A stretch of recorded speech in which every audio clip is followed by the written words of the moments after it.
fill up just a little bit.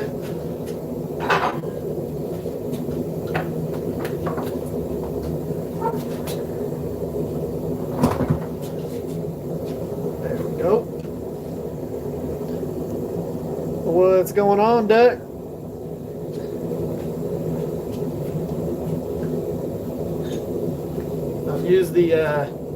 I've used that drift a few times now. It's crazy eyes that this light gives me here. Let's see if I move it back a little bit. Okay, so that's not as crazy. Get a different angle so that we don't get the glare from that light over there. There we go. So I've used this a bunch since I forged it,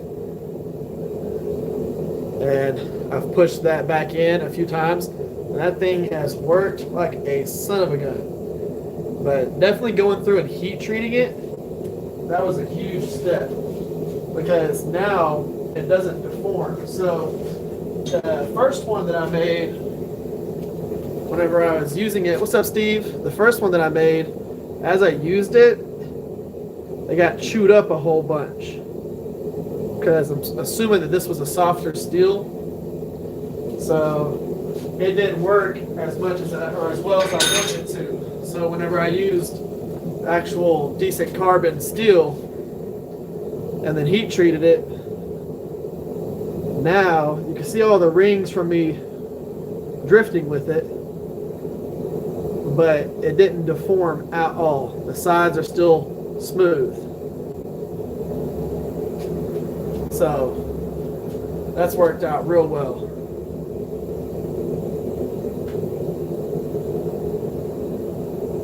Yeah, you would think with that, but nope. Whenever I was using that primarily, I was using it on the hardy hole, not the pritcher hole. So I did the first initial step on the pritcher hole, but I used it primarily on the hardy hole. That was just from the steel getting it hot enough and squishing it back. What's up, y'all? Okay, so real quick, so I can put this in the forge. This is the piece of scrap steel that we are going to be forging. So this is my first time actually forging 26C3. So that's what I'm going to use. I had some scrap from a little like hunting knife that I made for a customer. This was the excess piece of that steel. So I'm going to forge this into maybe kind of like a, not really a Quaken style, but maybe like a smaller, like a Tonto or a Wakizashi or something like that. Something that's going to have some form of a hidden tang or some form of a hidden tang. And kind of want to do like a, you know, one of the Tontos that doesn't really have the typical Tonto point where it ends like a katana, but one that actually comes to a nice sleek point. If you've ever seen those Tontos, I kind of want to have that. This 26C3 creates a really nice hamon, so I kind of want a longer, sleek blade that I can get a really nice hamon on. And then I'm going to do like a wall style handle on it. So that's the goal. We are going to forge the bevels. We're going to go as close to forge to finish as possible with this. You can heat treat this with a nice thin edge. So that's what we're going to do.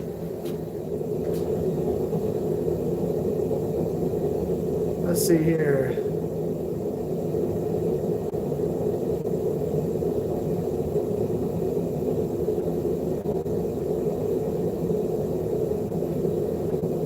Yeah, so S. Hines, absolutely what you're saying there. So watch a lot of videos of people doing what I do. That's the easiest way to start learning this, and then get yourself into the habit of doing it. So the way that I learned how to do this was I put myself into a position where I could do it. That was the biggest thing, is actually starting the process and just making myself learn it.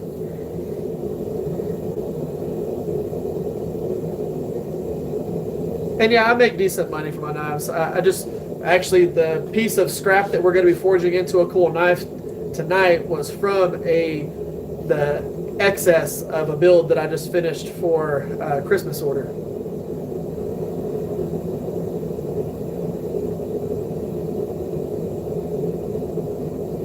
Yeah, there's a whole bunch of stuff going on with the different factories. Now, I'll tell you, I hope that they get that figured out so that we're not having to get screwed over by steel prices. But it doesn't really matter when there's a market for a thing. Even if that particular business shuts down, somebody else will take the reins of that. So I think it's going to be fine.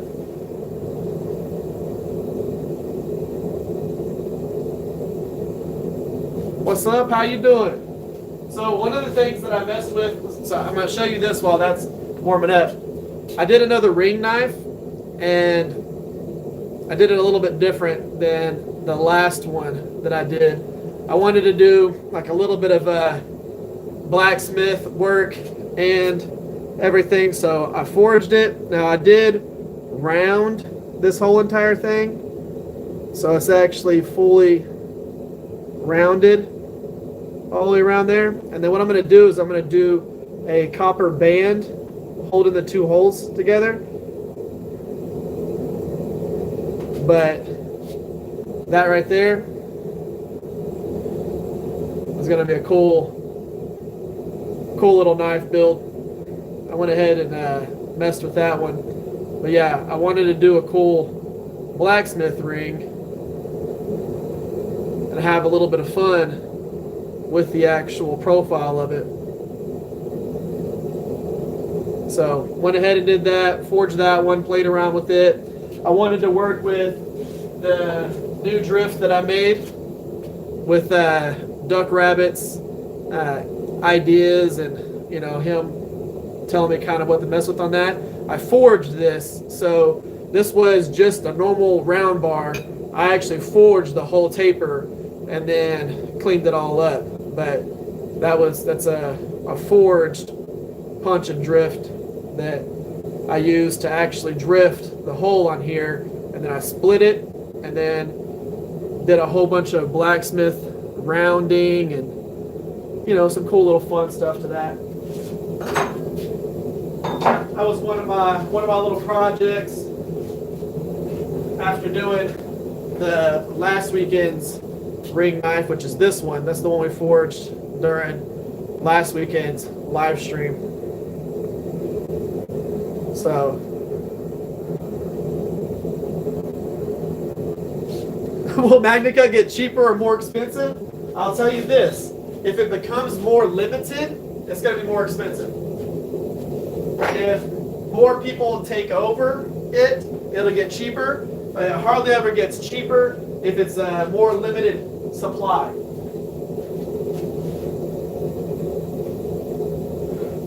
was going to show y'all something.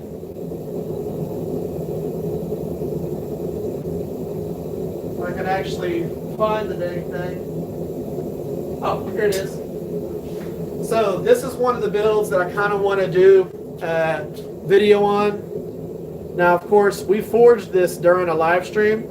I changed the profile just a hair, but this was one of the larger buoys that we forged on the live stream, and I'm thinking about doing a video on this. Now, of course, I haven't filmed any part of this other than the forging.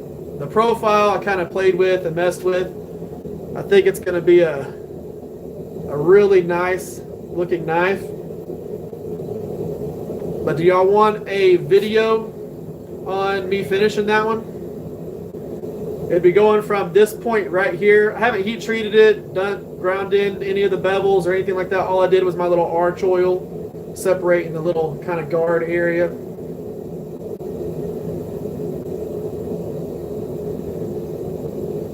Or what I call a guard. Your master smiths are definitely not going to call that a guard.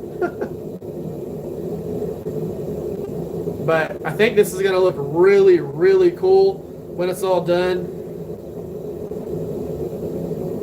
But we're going to see how that goes. things rarely get cheaper and just in general. This is true. Absolutely true. All right, so my goal for this, we're going to rock it out with the dog head hammer, 2 bastards, Texas Smithy and Supply, 2 bastards hammers. We're going to use the dog head on this. We're going to kind of make kind of an Asian-inspired knife with this that I'm going to end up putting a wah handle on. So it's going to be hidden tang. The goal for this is to get a nice Brute to Forge 26C3 knife. Now, of course, I am going to have to do some grinding on this because I need the bevels. Even though the top of them are going to have that nice forged texture, I need the main part of the bevels, what's up, Bob, to have clean, to be clean. Because whenever I do the hamon on it, I want you to really be able to see that. And 26C3 creates, it gets one of the most beautiful hamon lines. So it's like super striking. It stands out a whole lot.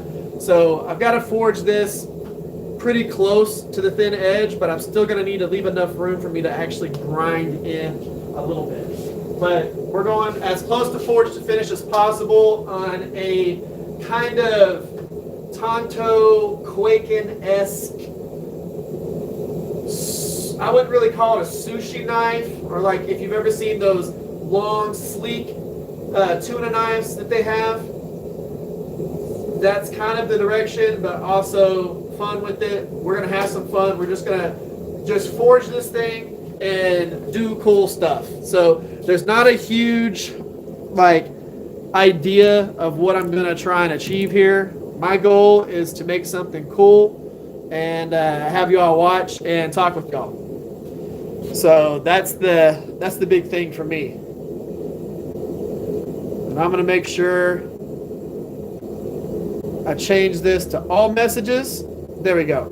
That way I don't miss all y'all's comments. For some reason it auto defaults to just top comments, so I miss a lot of comments. It's set to everything right now. So what we're going to do on this, we're going to start kind of profiling it a little bit, and then we're going to start pulling out bevels and working that down towards the tip and everything. It's kind of an oddball shape right now. We need to un-oddball shape this thing.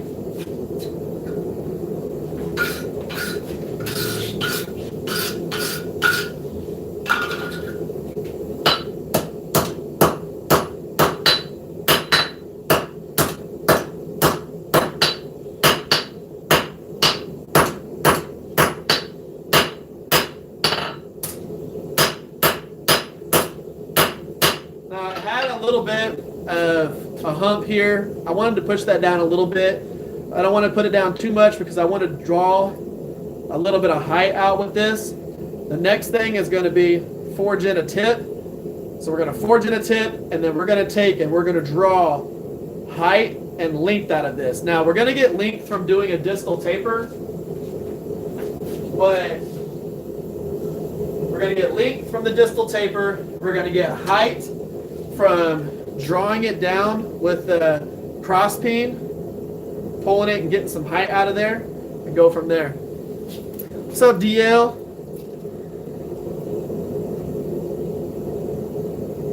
Yeah, now that I know what to do with the whole chat thing, I shouldn't really have an issue with that. That was Miss Rivers that figured that out, so y'all thank her. By the way, look at this. Look at this wire brush right here. What's up, Mule? I got that from Texas Farrier Supply. That thing is a beast. So, steel handle. You can grab it with 2 hands. If you're like really having to get after something, you can use 1 hand, hold it like this, really get after it. It's of course directional. So you push this way whenever you pull. It doesn't get too aggressive. It's like all of these are kind of hooked one direction. So what's the temperature right now? I think it's in the like 60s, 50s, 60s. But yeah, I wanted one of those big wire blocks for a while. Yes, they are. Okay, so what I'm going to do I'm going to go ahead and start forging in the tip. Whenever it comes to doing this, on stock that's this small, it's not that big of a, or it's not that hard to do. I'm going to zoom or get y'all on the right side. Hold on just a second. Yay. There you are. Maybe not that zoomed in. We'll go about right there. All right, so whenever we start forging this in, we're going to be hanging the steel slightly off the edge. I'm going to forge just a little bit behind it, behind the tip of it, and then I'm going to push the shoulders in. And that's about all we really need to be able to forge the tip on this.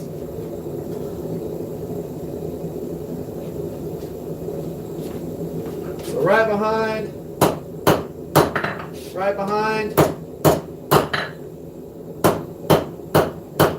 Come in on the shoulders, flatten it back out, back on the shoulders again.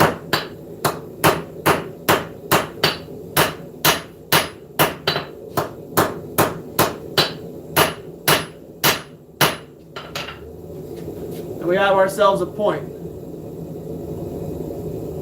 That's the easiest way to do that.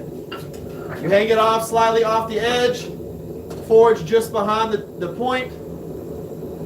What that does is that mushrooms out the tip, and it does the opposite of fish lips, where it actually curves out the tip as opposed to creating the fish lips this way. It bumps out the tip, and then you come in on the shoulders, or the edges, or the corners, I guess you could say. Hammer it in, bring your point.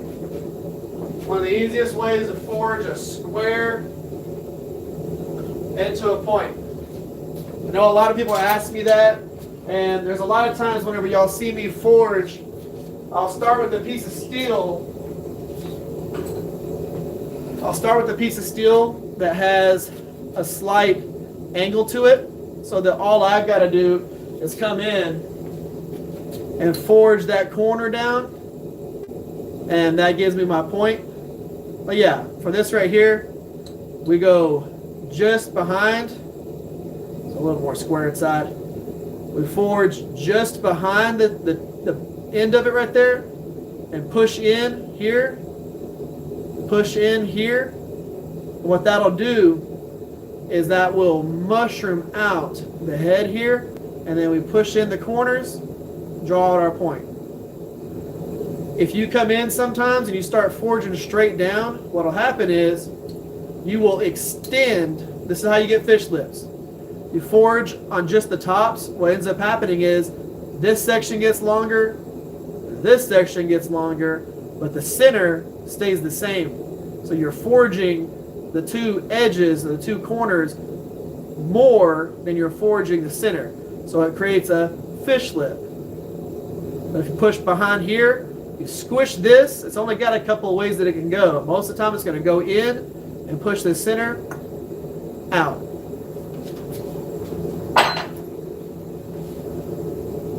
Let's see here. I have no idea. I remember you. Can I make an Iron Man suit? That'd be sick.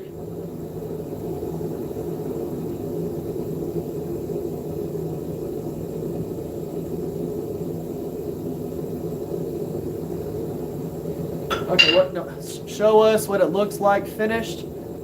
Are you working on it?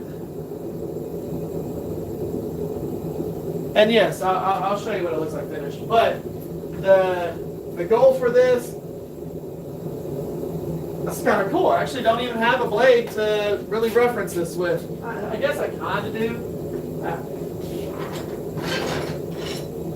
I'm not so much making one of these, but this is a Tonto / Quaken that I did a while back, which you can see it comes to more of a point as opposed to having that normal Tonto edge. Now, of course, this is one I did a while back where I actually forged in a medial ridge all the way down it.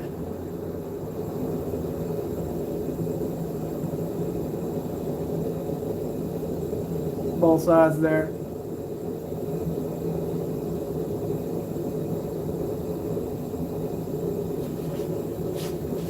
I do have a whiteboard.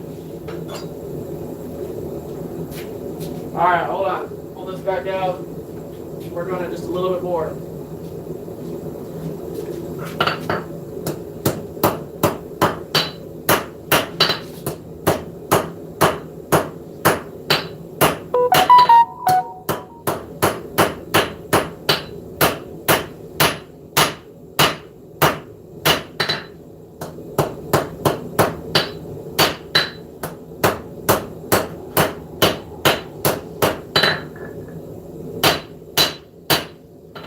So that's about as much free-form as I'm going to have for this.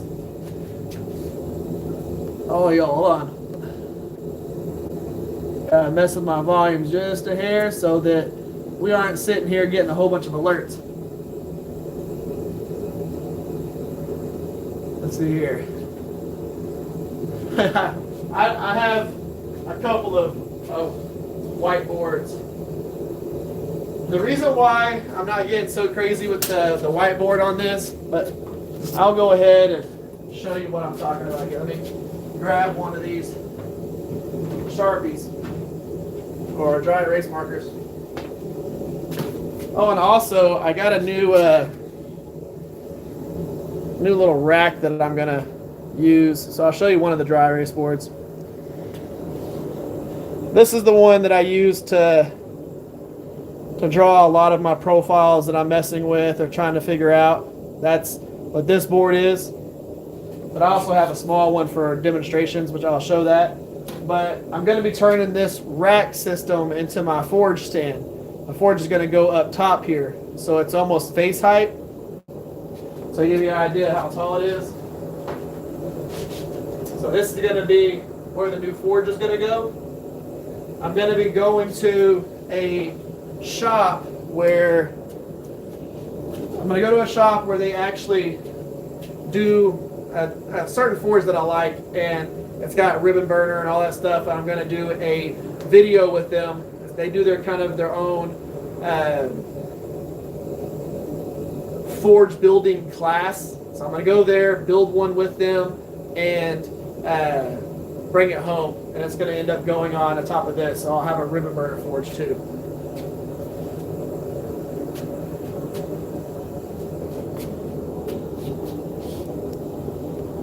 See you later, Heinz. I've only been on for 22 minutes, Mule.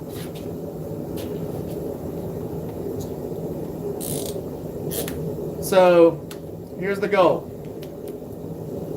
What I'm going to do, and this is 100% just kind of like a goal.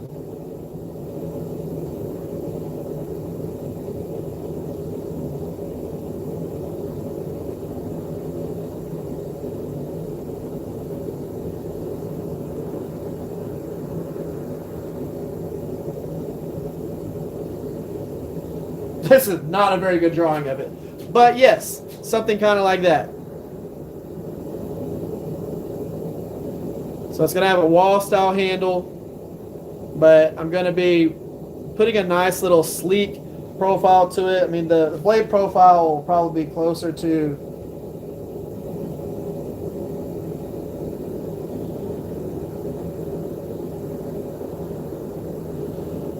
it's going to have a little bit more of a belly to it here, but it's going to be pretty pointy. But yes, we're going to do something sleek. It's going to have a nice little profile to it. It is like a mixture between a Tonto and a Quaken, and kind of like a sushi knife and all kinds of other crap that I think looks cool. That's going to be the thing that we're making. If that makes any sense. Alright, so we're going to switch to the two bastards, fat peen. This is the straight peen, cross peen. We're going to use that for doing a lot of the manipulation that we're about to do. We want to work on getting some height and some length out of this.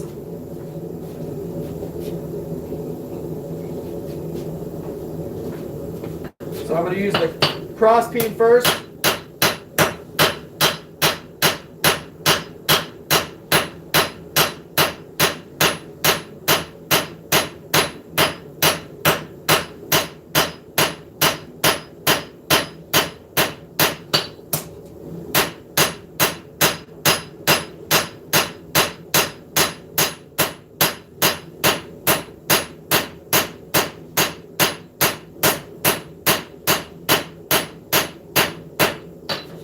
Go back in. Right now what I'm doing is I'm using the cross peen to get some height out of this. We're still really thick on the edge. By really thick, I mean about 3/16. So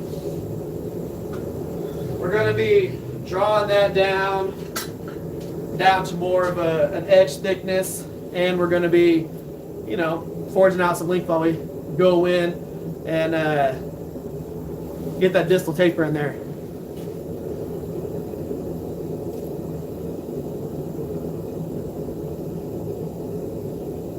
You're an Indian potter. That's cool. That's actually pretty cool. I've got friends that do pottery. That's a cool craft.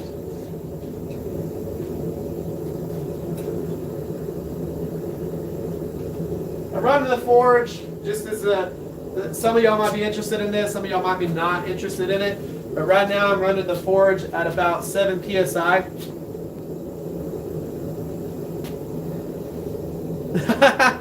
What's up, Sam? If y'all don't know who Sam is, he does the Dragon Forge experience with us.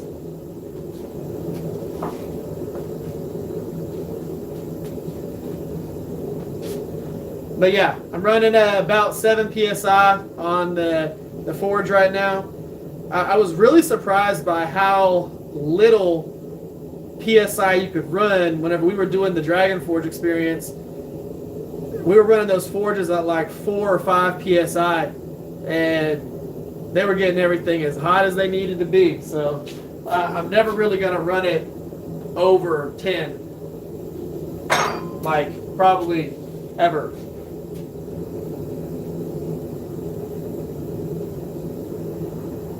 Hey, I can't wait until we get to do that again next year. Looking forward to it, Sam.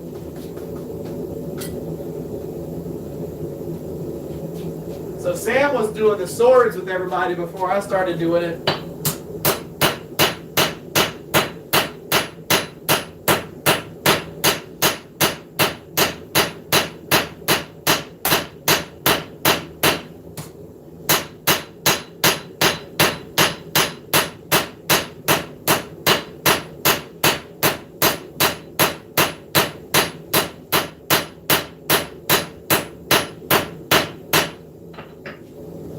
Again, just keep working on that. So it's hotter than it looks. It's still glowing. Y'all just can't really tell.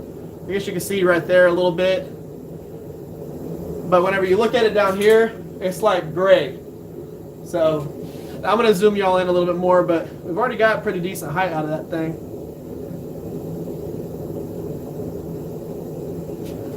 A railroad spiked sword, that'd be pretty cool.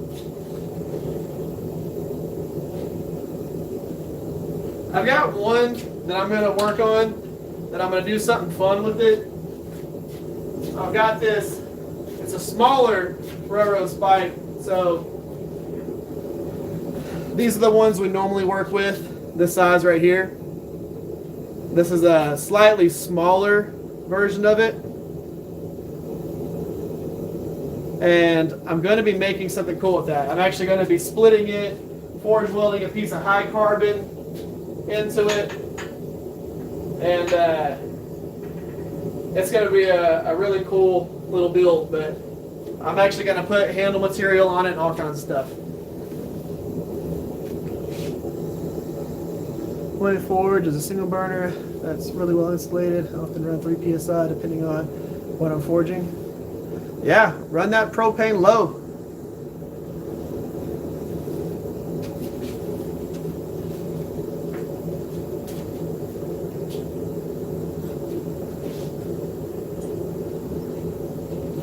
Alright, let's keep going.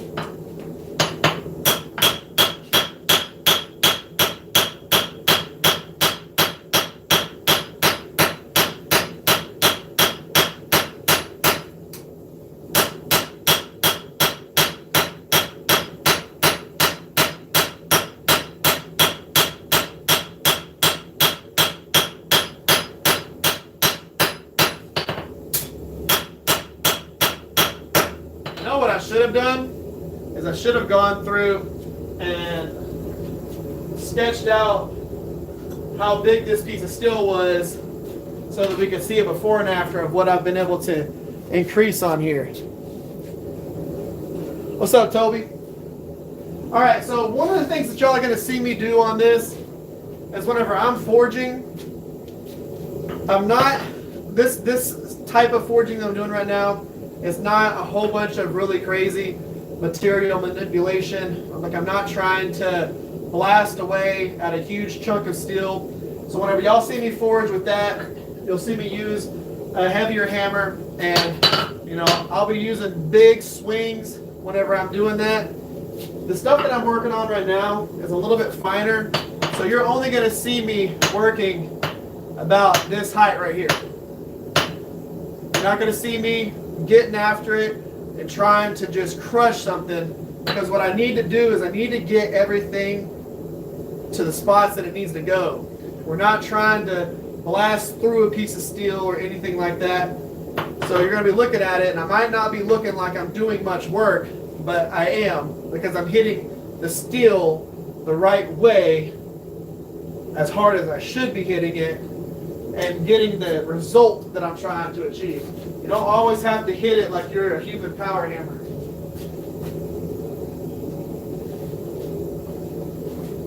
Okay, I'm going to do a little bit of lengthening on this, so a straight peen all the way down it.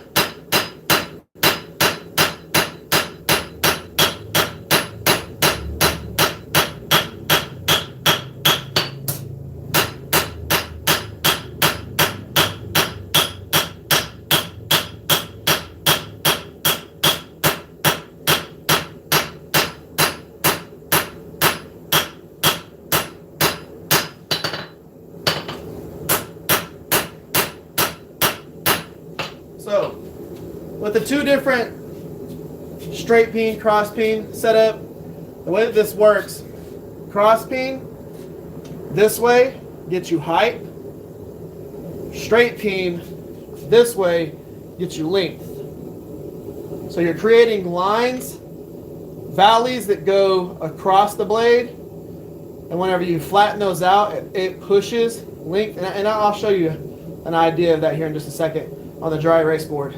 But this is what we're using, a specific hammer to try and get height and length out of this, so we have a nice good sized blade when it's all said and done. So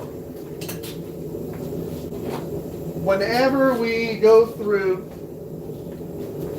and do this type of thing, what do you think about forging a sword 5/8? I would do that. I'm all for doing swords out of leaf spring. Most of my swords are out of 1/4 inch leaf spring material. So whenever we're using the cross peen or straight peen, so with the two things,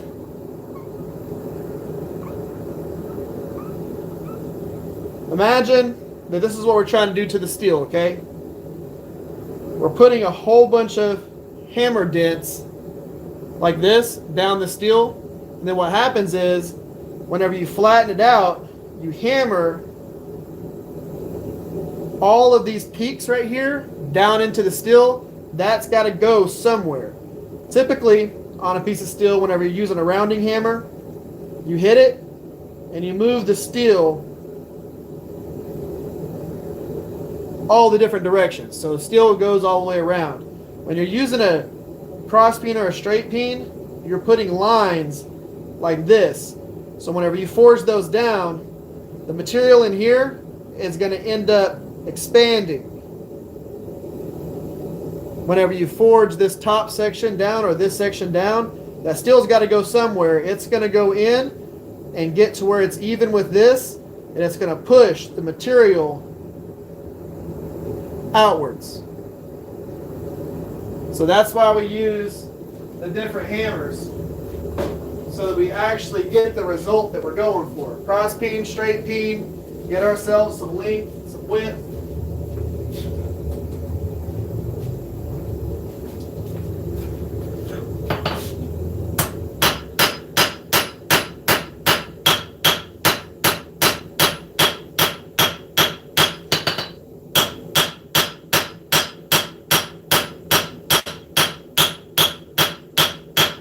I'm going to be forging this down to about an 1/8 of an inch thick spine.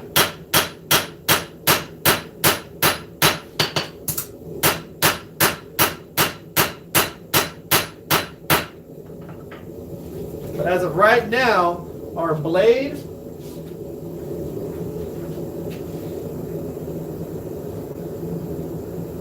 is 10 inches long. So just the blade section is 10 inches from heel to the tip. We've got a 10-inch long blade.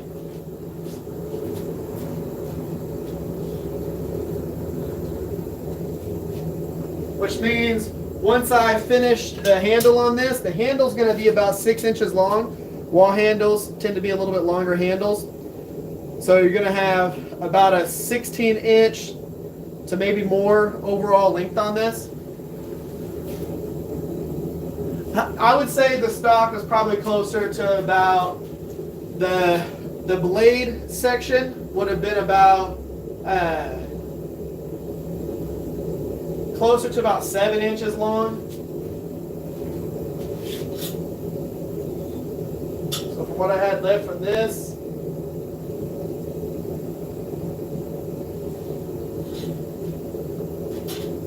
it would have been about 7.5 inches long to start off with, the blade section.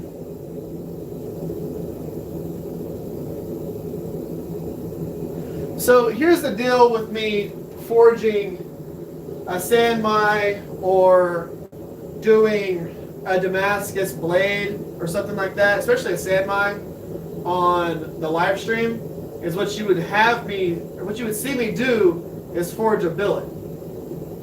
And I wouldn't be able to live stream me welding the billet, welding a stick onto it, soaking it, and then heating it up, and then forging it out, and then forging a blade. I'd have to do all of those in segments in order for it to fit the live stream type of format. And I can do that. Forging Damascus is not hard.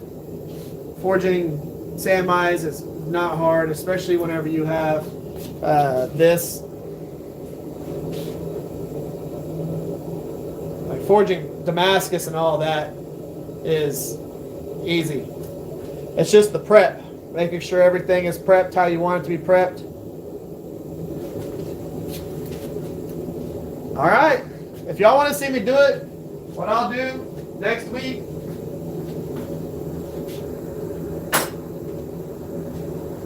let's say I'll take that stack right there and I'll forge that out.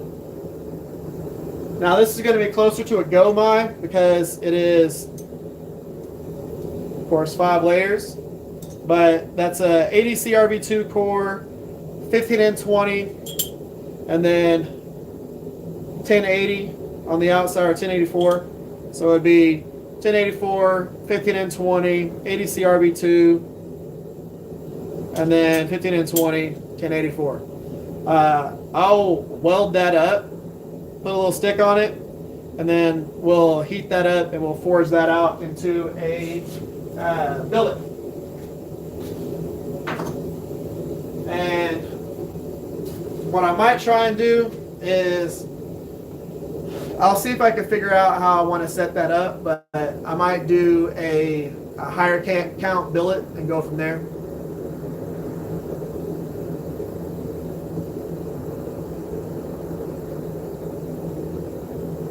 So if I'm going to do a San Mai, I'm not real big into forging to profile San Mai billets because you can really shift the center core way too much. So typically whenever I do a San Mai, I will typically do closer to stock removal on that. Damascus blades, I'll forge to profile. That's not a big deal. But when it comes to a San Mai where we want that centered core, going through and forging a profile, all you would technically do is forge roughly the profile. You don't forge the bevels on a San Mai or a Gomai, because if you forge in the bevels, your center core and everything gets smushed all together, and then when you grind in the bevels to expose the layers that really show the center core, the 15 and 20, and the 1084 outside, it's not as defined, and you could risk that it's just that's not something you really forge to profile.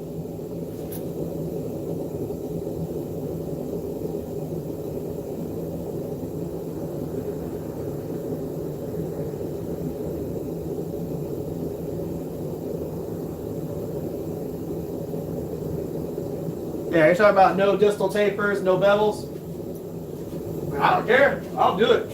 Because if I screw it up, I'll just make another one.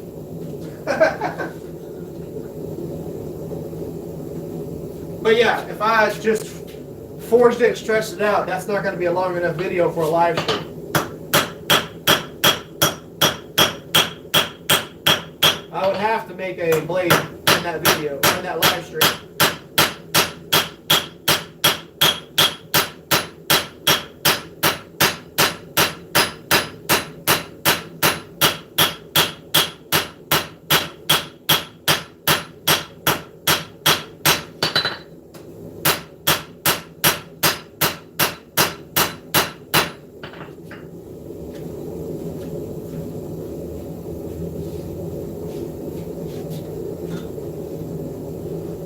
Okay, I'm going to go a little bit taller on this blade. So I'm going to come across with the cross peen one more time, go a little bit taller, and then what I'll do is I'll take probably the Two Bastards, you know, one of their vintage redone knife or hammers they do. This is a turning hammer that farriers use. I'm going to take it and I'm going to work on the bevels and everything with that hammer.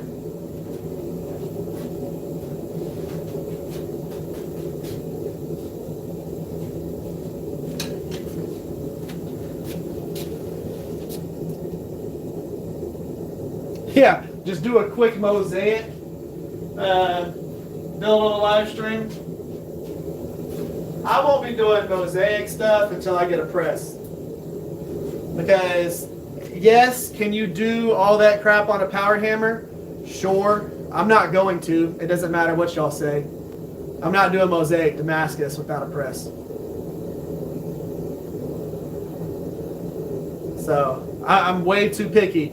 If I'm going to do, you know, C's and W's and do all of the stuff to end up making the mosaic pattern and make it to where it looks like a nice, beautiful knife at the end, I'm going to do that with the press.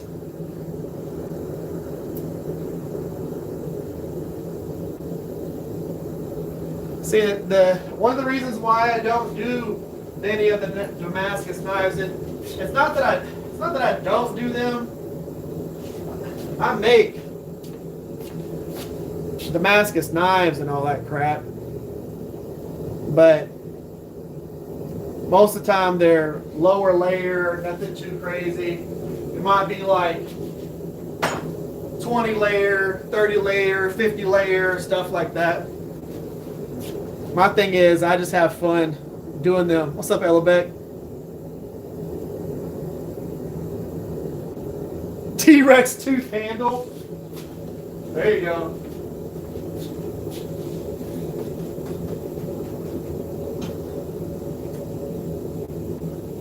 The reason why I don't do some of those builds is I don't get a return on investment for a lot of those.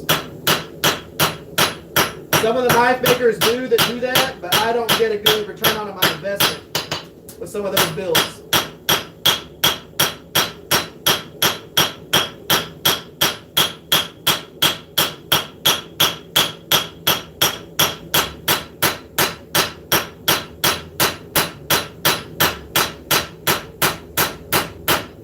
My knife making needs to help pay the bills.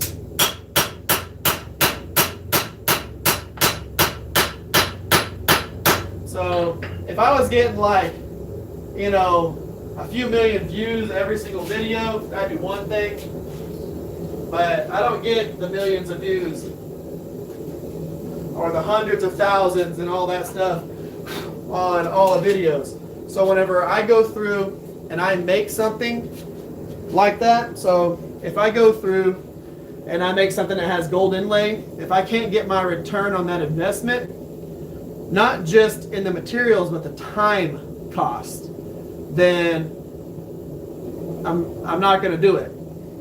Because what the channels that get to do some of that stuff, their return on their investment is they'll get 1 million views, they'll get $3,000 for that video, and then they'll be able to sell the blade. Whatever they sell it for is fine. They get $3,000 and from the 1 million views on it. They get 10 million views, they get a lot more than $3,000. And then they're perfectly fine. But if I do that, I don't get that return on the investment. And knife making, you gotta have that.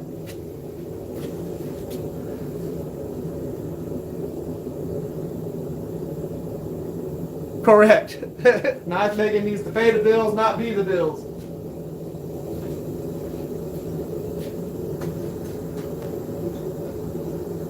And I've got some cool stuff that's going to be coming up for being able to have them at Blade Show.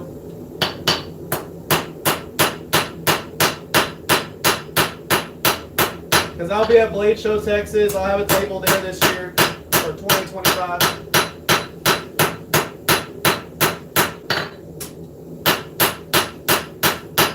So I've got a lot of knives that I've got to finish and custom ones and all that stuff to make sure that I can have really cool, what I call table candy or table bling.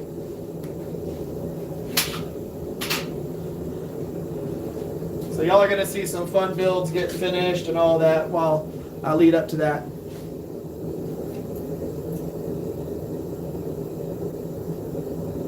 But yeah, hopefully that makes sense. With a lot of the stuff that I do, these need to be sold, and a lot of the guys that do those gold inlay builds, a lot of them are someone purchased the gold or someone commissioned that piece, and they're building a custom knife for a customer that is already set to buy that thing. They're not just doing all that for the sake of doing it. Now some people will, like you have Icarus Forge on Instagram. Absolute wonderful knife maker. He gets to sell his knives for a lot more than I sell my knives for. You know, there's those guys that, you know, can sell a knife for $2,500, $4,000, a set of knives for $10,000, stuff like that. Then you can put all that into it. But if I'm selling a knife for $700, I'm not putting a gold inlay in that thing. It's not happening.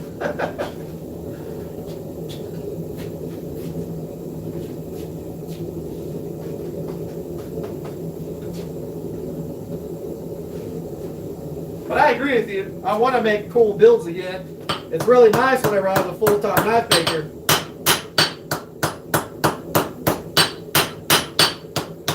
Clean up the profile a little bit.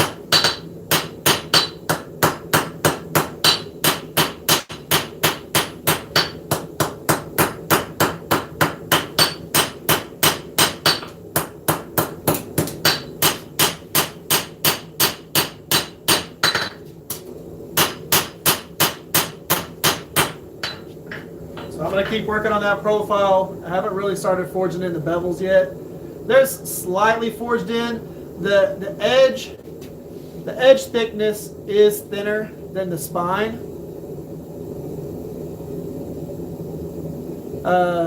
What do you... The pin in the handle. So when it comes to a wall handle, a lot of people don't actually put pins in them.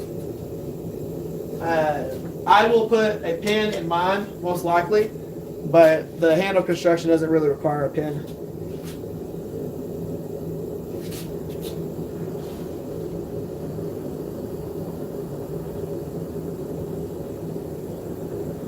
I really only sell custom orders, so that doesn't break even on expenses. Understand that.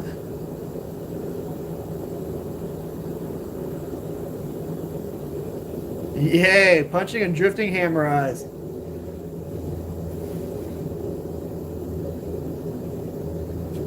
So one of the nice things for me is I do have a big enough following that I do get to pay myself pretty decently for the knives that I sell. But I try to price them accordingly. You know, the knife that I sold that got picked up today, you know, I only had about a day's worth of work in that knife, and that sold for, you know, a few $100s, a couple $100s. But it has to make sense, time-wise, price-wise, all that stuff, because if not, you're just out here doing a hobby. If you're doing a hobby, this is a hobby, and you make an absolute amazing amount of money that pays all your bills, that's fantastic. I don't. So I do this to be able to help offset that and, you know, eventually get on a TV show or something. We'll see if that ever happens. Okay, I'm going to do a little bit of bevel forging, and then I'm going to work on the profile some more.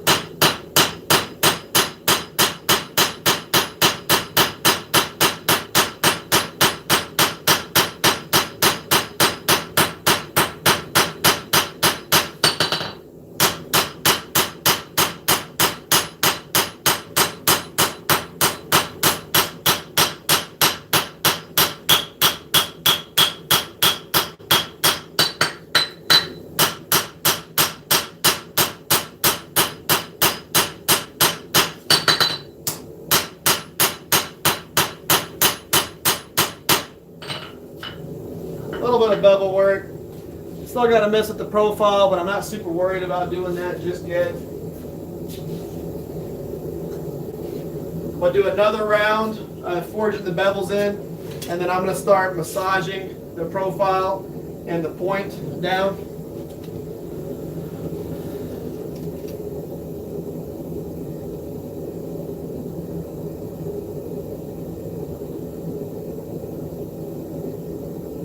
Hey, 20 an hour is not bad, especially for your age.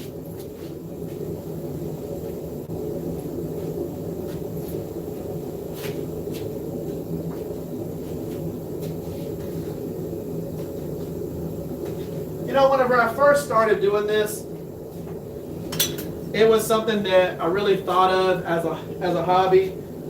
And then as it started turning out that I could make okay amount of money by doing it, you know, I started doing more crazy stuff, having more fun, doing the kumai billets and doing all the stuff for the challenges and all that.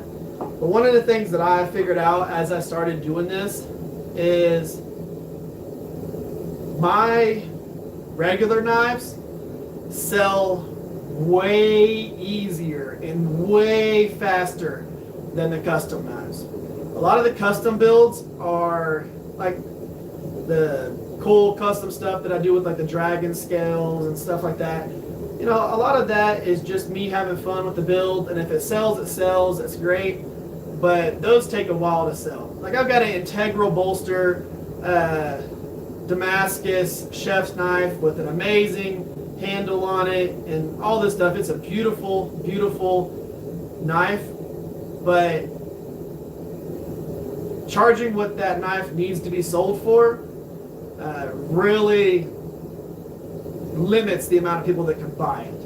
Anytime you sell a knife that's going to be about $1,000 plus, it really limits your customer base. I could sell $200 knives all day. I can knock those puppies out quick. $200, $250, $300 knives. Knock those out. Get them all done super fast.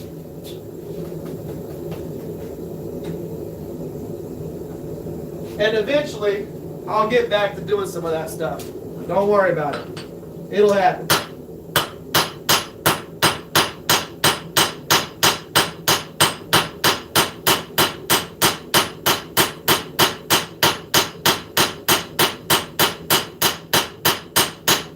a little more height out of this heel.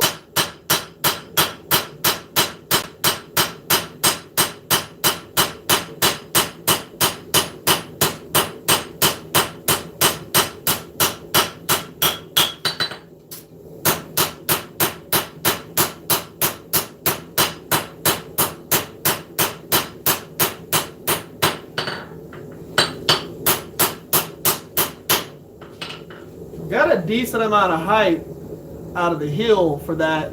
This blade's not going to have a super tall heel there.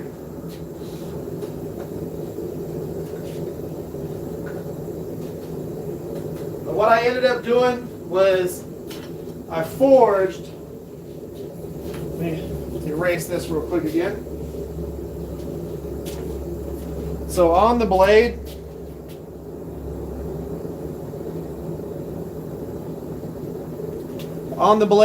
what I was working on when I started doing the bevels is I used the round side of the hammer and I just worked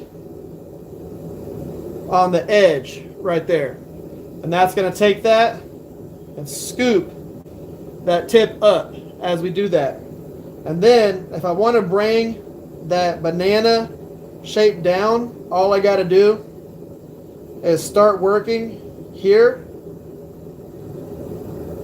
then here. Whenever I start doing that last setup right there, forging that and doing a distal is going to bring that point down as I distal through the tip there. And I'm going to forge in the bevels, and then I'm going to do the distal by forging down the spine, and it's going to automatically correct certain areas for me.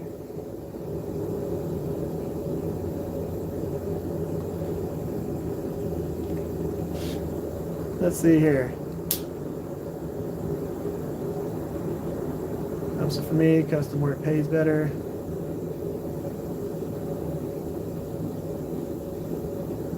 So you're saying you don't sell a bunch of those little EDC/camp hunting knives that you make? The ones that I see on your Instagram? Are those not like selling pretty easily? Those are the ones that I sell the easiest.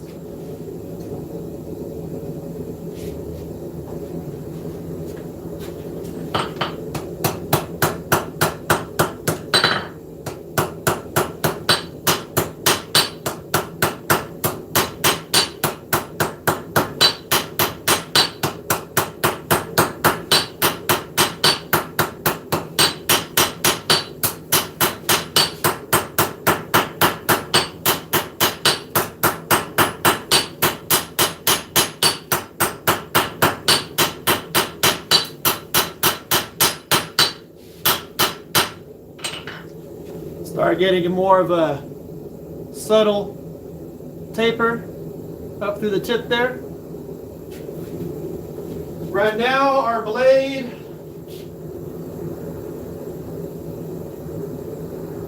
from heel to tip is about 11 inches long.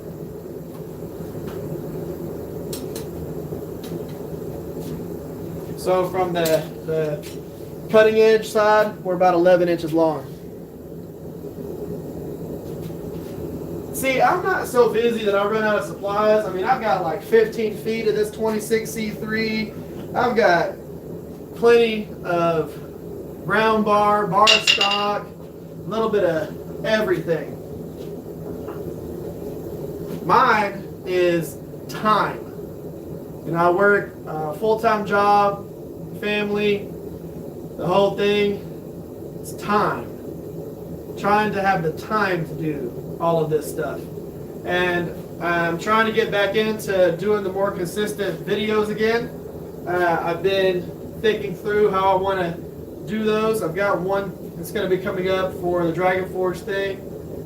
And then I've got a couple of builds that I want to work on that I'm going to take my time on with the videos and just film what I want to film, have conversations with y'all, do some more educational and the actual video type stuff. That's what I want to work on.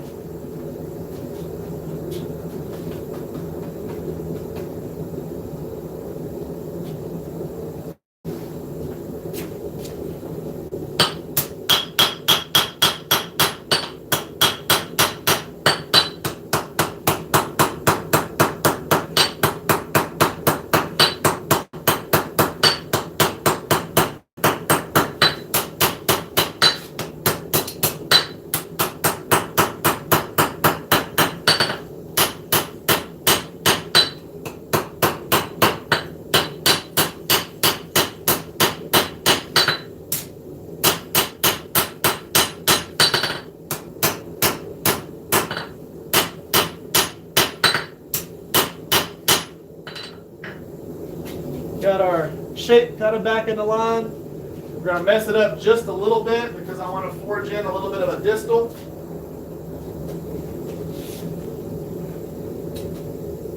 So I'm going to mess up that shape just a hair, and then I'll go back in and refine it a little bit. On this step, I'm going to use the dog head because I want that big flat face to do everything we're about to do.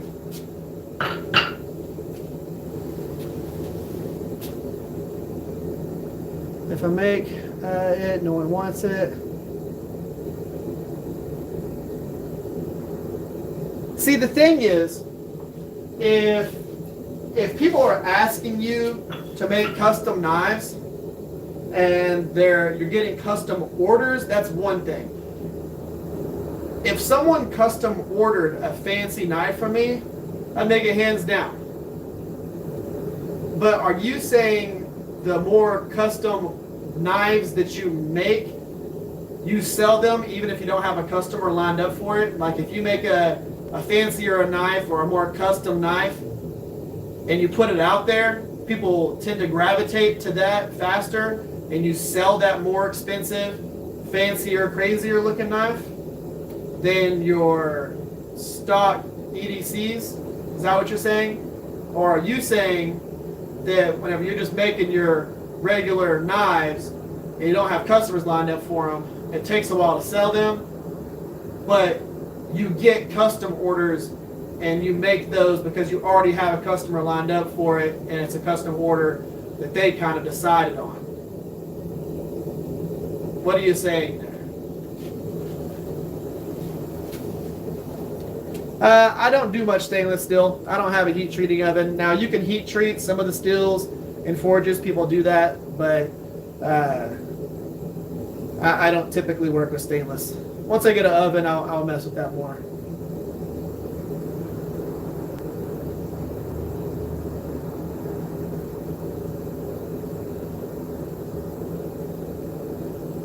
Heck yeah, Steve. But yeah, I'm kind of interested in how that is working out, like which way you're going with that.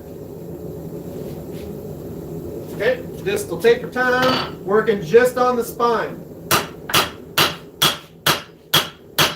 See how we're curved like that? Curved.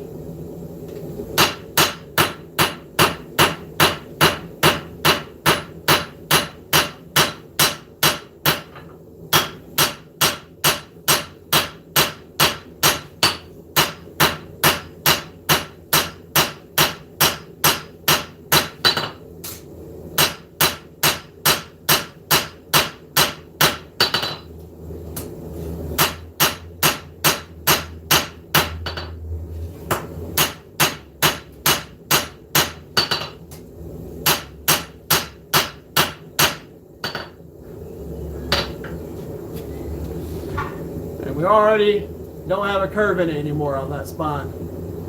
But we're starting to get that taper in there. Getting a little bit finer.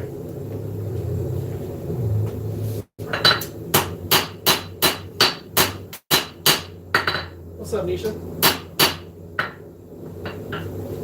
What's up? Huh? What? Oh, yeah.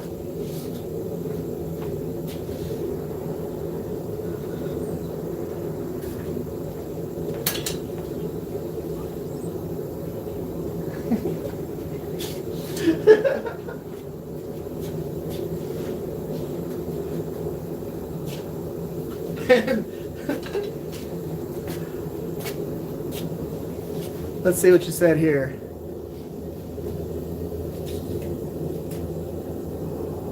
Yeah, see, that's what I'm talking about. If you have a customer that asks you to make a knife and it's custom, absolutely.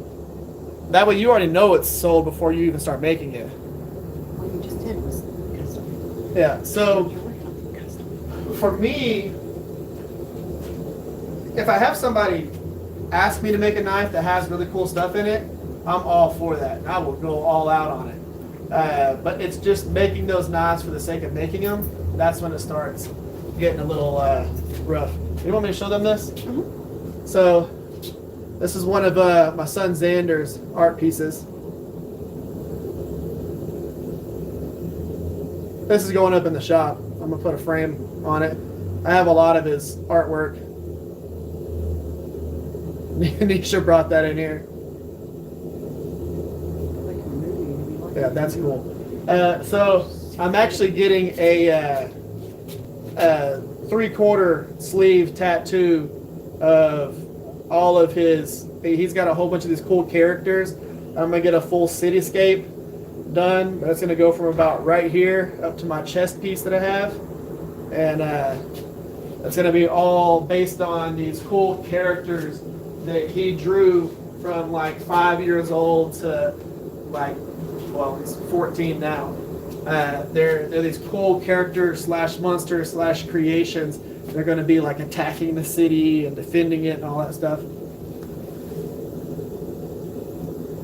But yeah, so it's kind of hard for me to say what I get what you're saying too for some of that. But one of the things you also have to remember is a lot of what I make. So like all the knives that are right here, those are all custom one-offs. These are all crazy builds, you know, like the big buoy, and I've got a spear, I've got a lot of these crazy things over here. I make a lot of those knives. So a lot of the ones that I do for these videos, they are nowhere near my normal EDCs. So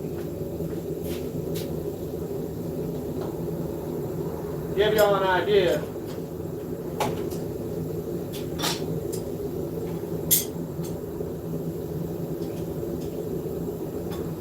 Y'all don't see a ton of these.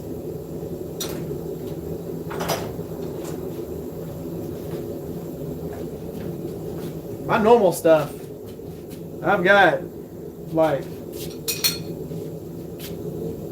these knives right here that are my kind of more production line knives. Like I've got a lot of these knives. That's already heat treated, all that stuff. These kind of neck knife, full hand size knives. You know, farrier's rasp, file EDCs and hunters. A lot of the knives that I make are like this that y'all don't get to see a ton of, because that is my basic stuff that isn't super fun or cool. They're just my normal knives that I make and sell. All the ones that I have over here with like I-beam handles, kukri-up, you know, all of these crazy things.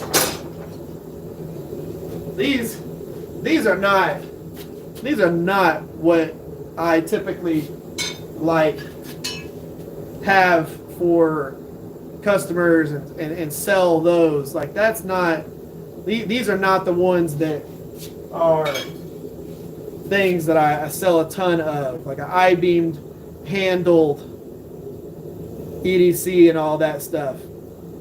Like that, all of those things. I do these for the live streams and have fun with those. That is a big knife, by the way. That is it compared to my arm. But I do a lot of those for the live streams. And those are builds that are going to have videos dedicated to them. My stock stuff, I've got tons of old videos that are based on a lot of those knives. I don't need to rehash a lot of those videos. Y'all have already seen me make a ton of those profiles and things like that. You know what I mean? But I'll tell you this, those are good points, Mule. And these are the conversations that I like to have during these live streams and stuff like this. Real talk about knife making.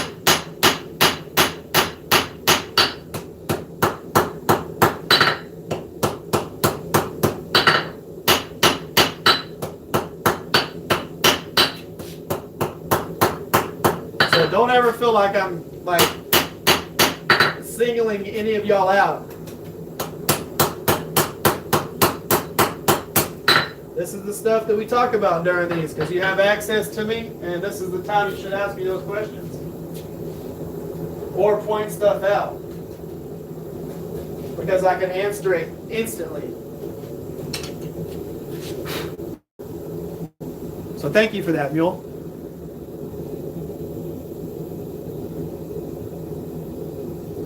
No, I know what you mean by custom order.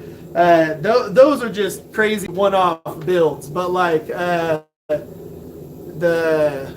one where the customer picks out the handle material and what style of knife it's going to be, all that stuff, the materials, like the one that I did for that Christmas order, you know, he had a specific see, yes, I get what you're saying there. That he had a specific idea of what he wanted the knife to be, so I designed the knife around his idea. He told me what handle material, not what the handle material he wanted, but what he wanted the handle to do and be able to be used like, and what colors he wanted, and what finish, stuff like that. So I designed and made the knife around that.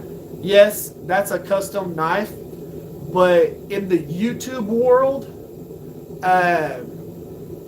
a custom knife is like, we think of it as like one of those crazy Dennis Tyrell, like 24 karat gold layered Damascus knives with all the stuff. A lot of us think of custom made knives like that. They're super grand and crazy, a showpiece, like what Nisha said there. That's what we think of. I don't call one of my EDC knives that was made to order a custom knife. It's just one of my EDCs, because I've done knives that taken me 2 months to make. That's a custom knife to me. That's a crazier knife. But like, you know, I don't. That's where we might have been getting our wires crossed a little bit on the lingo.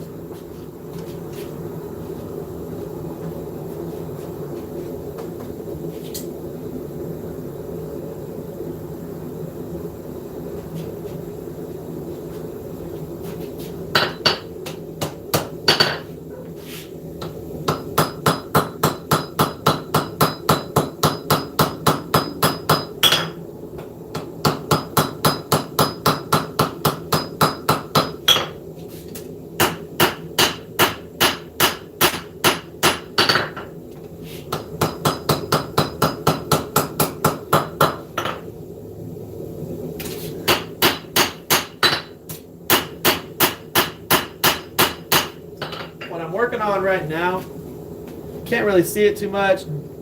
Some of y'all really might see it. Duck will definitely see it. See that dip right there? Let's see if we grab one of my little pointers. So this dip in this section right here, it's not a big dip, but you got to be careful. Like, I don't want to forge this any thinner. I want to bring this area down and this area down to meet that dip. So that's what I'm going to do. I'm going to forge this down a little bit, and then I'm going to forge this to where it's not as tall.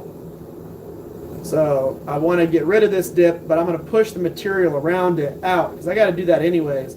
So that's what I'm going to be working on, is moving this material in, and that material in, and keep working on that blade profile.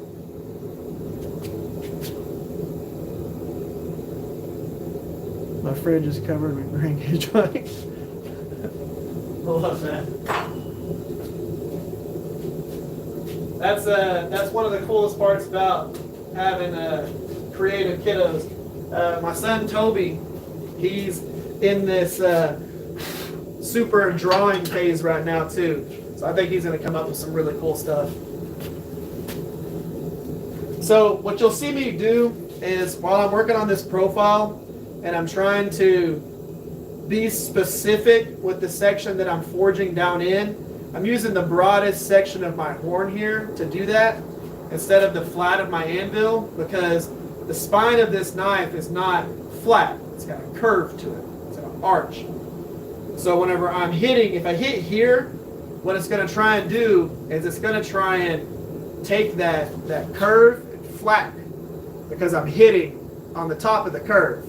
So I've got to just pinch certain areas, which is why I'm using the horn and not the flat of the anvil to re-correct the profile, or re-correct, just to correct the profile. Does I make for sale or just stock stuff people order? Yeah, I get you. I feel that.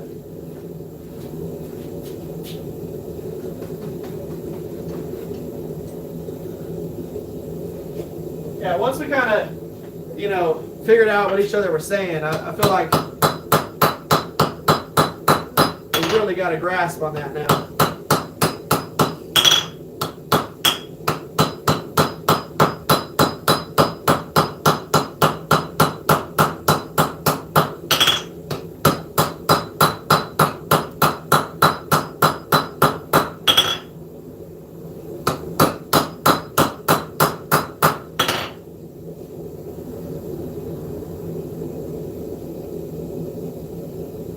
Okay, so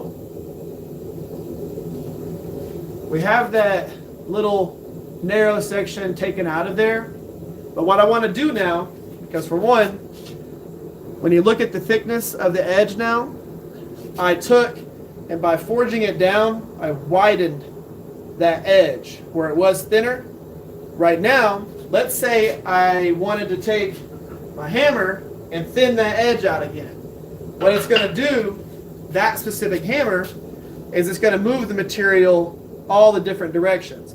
It's not just going to make it thin and keep that profile. It would push this stuff back out and mess up the profile again. So in order to get that material back down in and have it not create bumps this way, I'm going to use the straight peen hammer and I'm going to push it all in, and I'm going to drive that material back in and get length out of it. And it's going to put an arch back to the blade. Now I'll end up flattening it back out. But what I want to do is I want to get as much of that material to not mess up the edge profile. So I'm going to use a specific hammer to get that material to go this way and not push out, and then I have to keep fiddling with it. The least amount of time you have fiddling with stuff, the easier it is to move on and do other things. So on this one, I'm going to use the 2-bastard straight peen and flat hammer.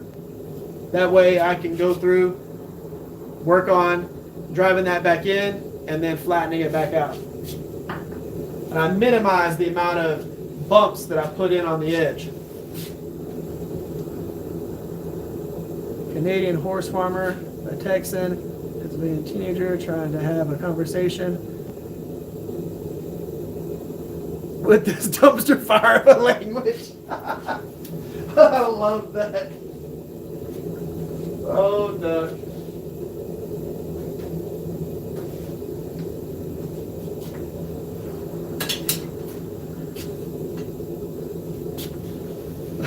Horse farmer? That's a question. I love that. Hey, you get him, Mule. You get him.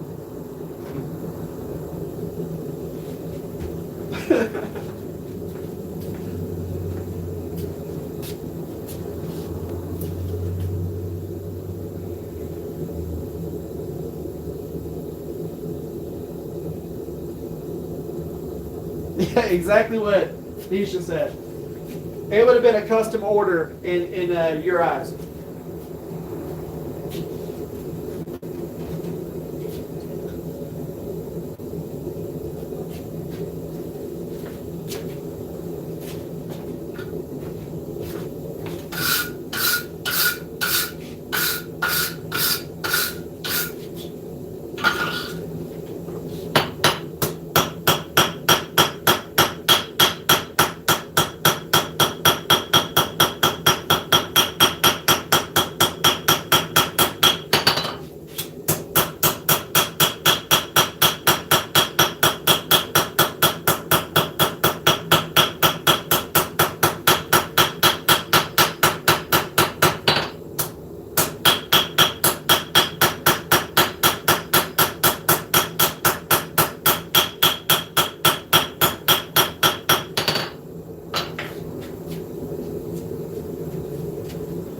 Now we were able to thin the edge back out a little bit, but have a minimal amount of material bumping out this way.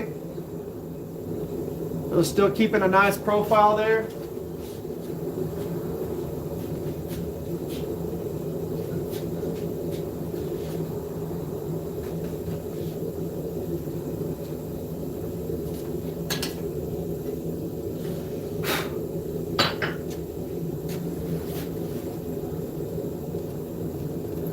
Oh, I bet the Fordham tool is amazing. I've got mine right here on the grinding bench right here with all the 2x72 and everything. Fordham is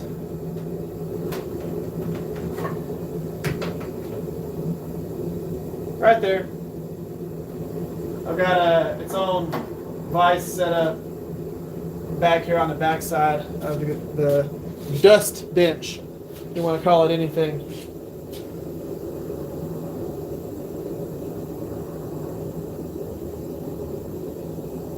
Yeah, I think that this is going to be a cool profile, especially once I do that wall style handle on it and everything. I think it's going to be a cool little build. And I want it to be nice and thin and light. So, and the cool thing about 26C3 is you can heat treat it nice and thin. Just like a fine chef's knife, you can heat treat it and you won't get a whole bunch of waves or bacon edge or anything like that. It is nice to heat treat. And I'm going to be doing clay down the spine of this to create a nice amode. It's going to have some cool looks to it.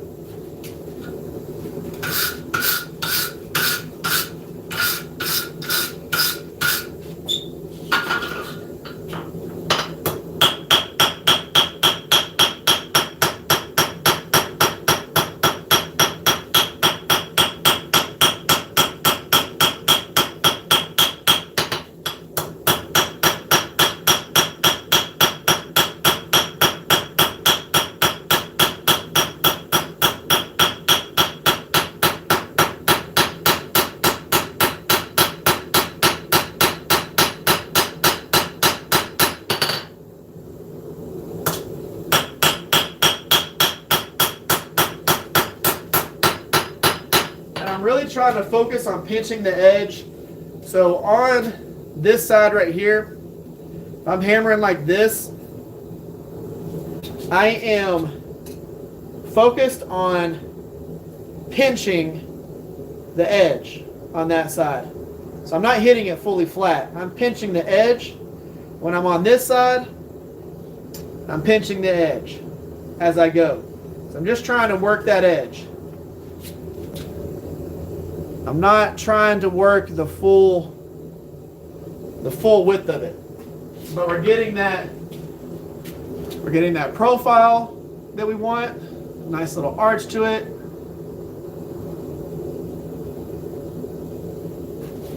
That is looking great. Did you just say we need more Dr. Pepper? Where did that go?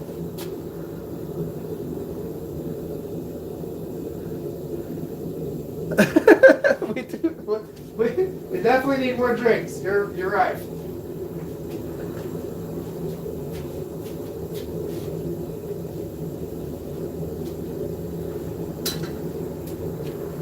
So what I'm going to do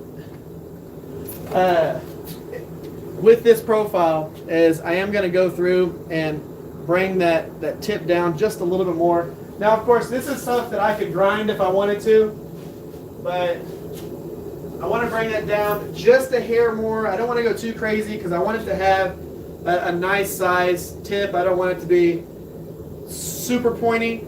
I want it to have a little bit of a belly going up to that tip, and then, but still be pretty stabby, pretty pointy, and then have a nice arch to it.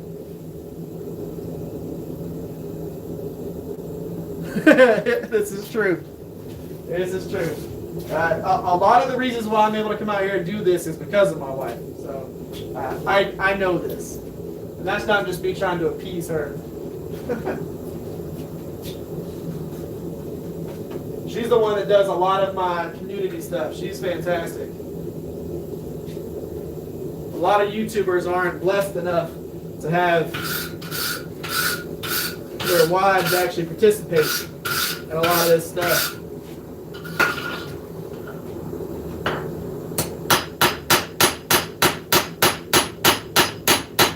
Going in with the flat side now.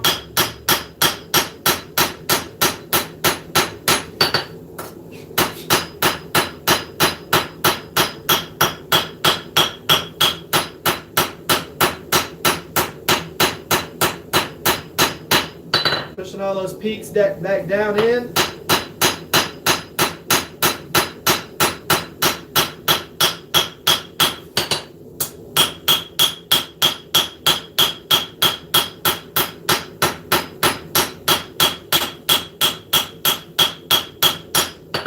Thinning that edge back out.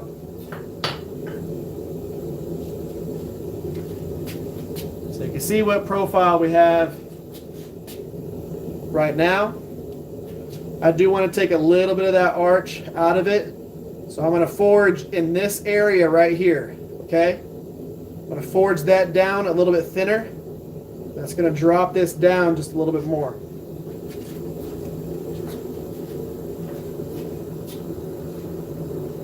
Right now we have a decent edge thickness for pre-bevel grinding.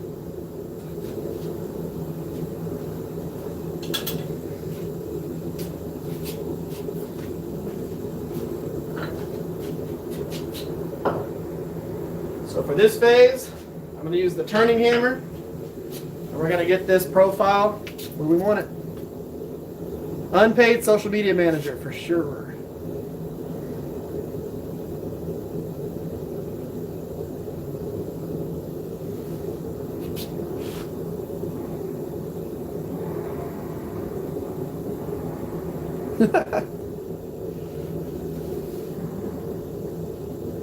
This is true. She did. So I've got the knife that we forged last weekend. I'm forging a second one of these, but with a slightly smaller handle, so that the husband and wife can have a set. So we're getting the wood is Thua. It's one of those. It's from Morocco. It's Moroccan wood, I guess you could say. It's native to Morocco. We're going to be using that wood on the handles, and I'm doing this one is for the husband, and then I'm doing a slightly scaled down version of this for the wife, so they have matching ring knives.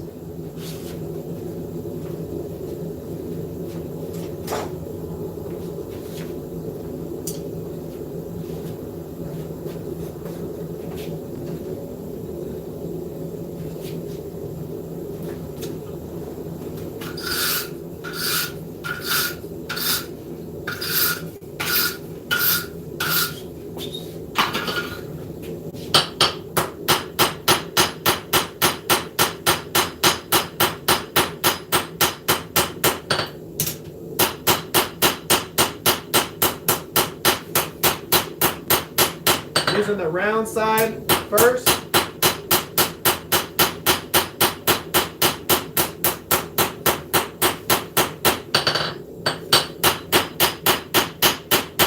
Then the flat side.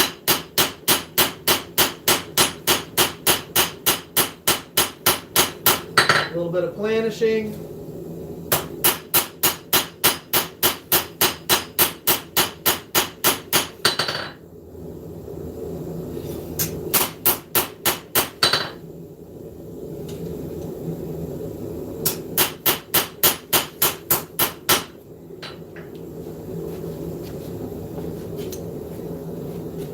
So that's the profile, roughly. When I refine that tang just a little bit, I'll do that on the 2x72. But that's looking good. I need to planish it, but that is what I was going for profile-wise. If you remember from the original drawing, of course, if you go back and rewind this when it becomes a video, that is the profile that I drew. Now, of course, I need to planish this. It's still wonky and wavy. Get that planished. It won't be looking good. What I'm going to end up doing, before I planish that, let's go ahead and actually work on this tang a little bit. Because the tang needs to be about half an inch, 3/4 of an inch longer than what it is right now. So I'm just going to forge that out real quick. That's going to take a heat. And I'll go ahead, that way I can planish the quote-unquote flats near the ricasso. There's not really a ricasso on this knife, but where the ricasso would be, I can planish that into the tang. It's less time I have to spend grinding.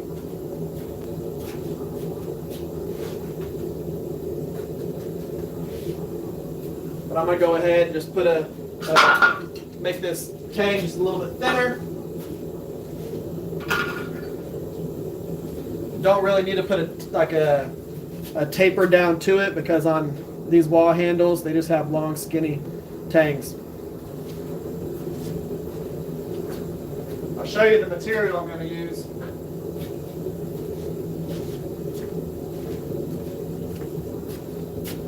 That's going to be the handle material most likely. A piece of abonia, the live edge on the back.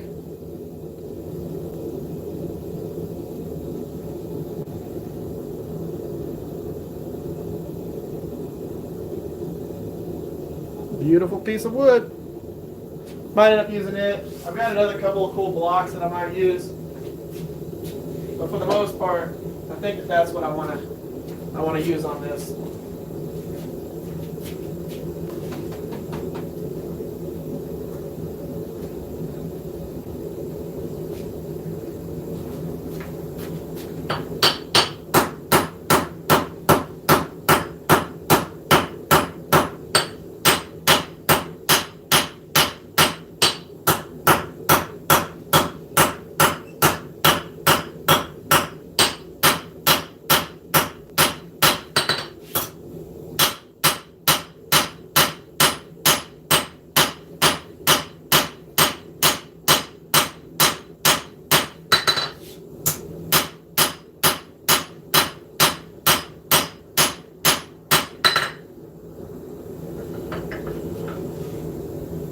I just need to straighten that up.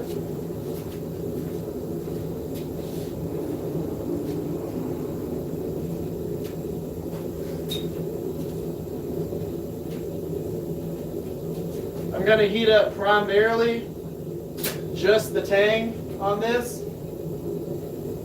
And then what I'm going to do is I'm going to put it spine down on the anvil, and I'm going to hammer on the heel and flatten it out just a little bit and put it to where that tang is in line with the spine of the ricasso area.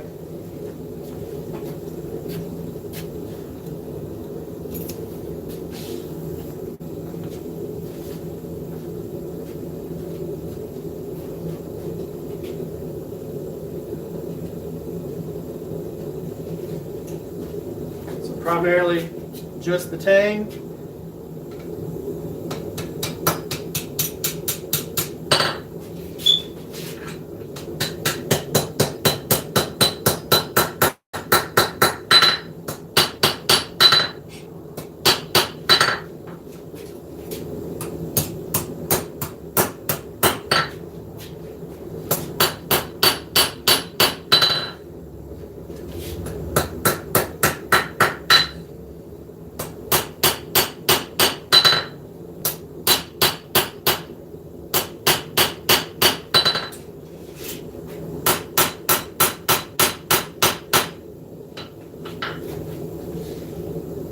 Straighten that back out, added a little extra length to it, thinned it out a little bit.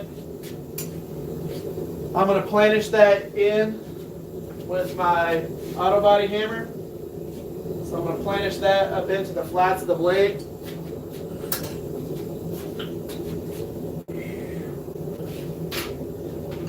with the handy dandy rehandled auto body hammer. Look how beautiful that handle is. I love that the actual handle sticks up past this, and that he was able to keep the red on there. But that is just a sexy, sleek handle.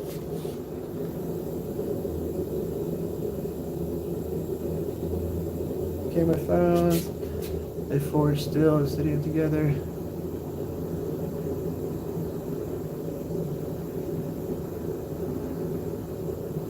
Nah, not. I mean, if you're making crucible steel, sure.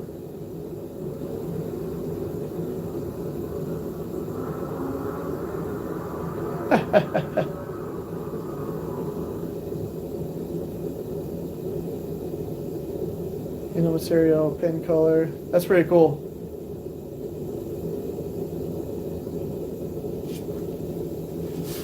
So y'all want to see something cool? Oh. This is going to end up being a cool build. That is a big old ingot of Wootz steel. So you can see the glass on the top there. But yeah, he has the full makeup for this and everything. But yeah, that's a big chunk of Wootz right there.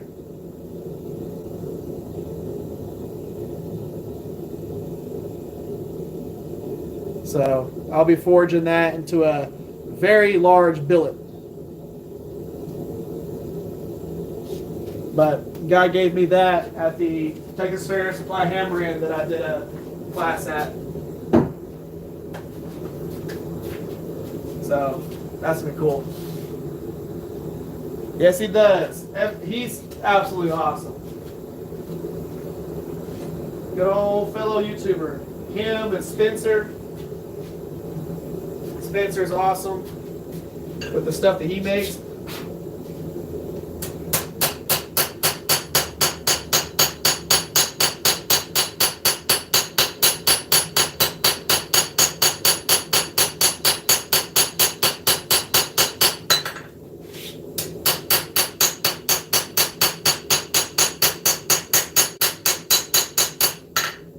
Planishing, make sure everything's even.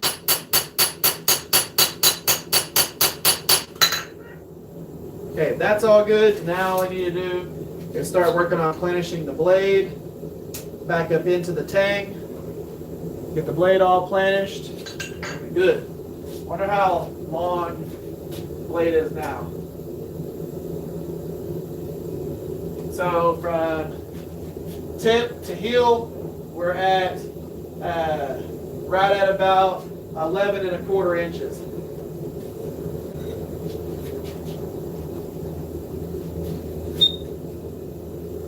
I mean, you can go back to the beginning of this whenever it becomes a video and see the actual size of the thing that we started off with.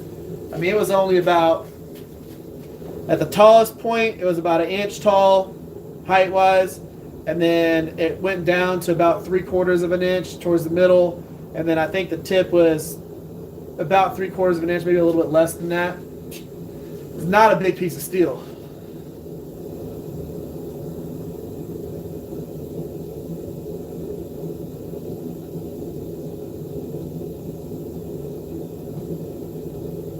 What's up, Craig? What's up, Anthony? I'll be doing some cool test etches and all that stuff. I'm gonna be making a big old bar out of it and doing a couple of cool knives. I'm actually one of the knives that I'm gonna make out of it, I tried to give the knife to him, and I'm still gonna fight for that, being able to give the knife to the guy who gave me the crucible steel, because I am gonna make him a knife out of part of it. But he wants to pay for the knife, and there are a lot of people that like that. I'm like that too. But he wants to still pay for the knife, but if anything, he at most will pay for like the handle material or something like that. I can't feel any real justification to make him pay for a knife after giving me a piece of steel like that to play with and make other stuff with. So I'm gonna do my best to be able to just give him the knife, If he pays for anything, it might be the handle material. And that's if he forces me to let him do it.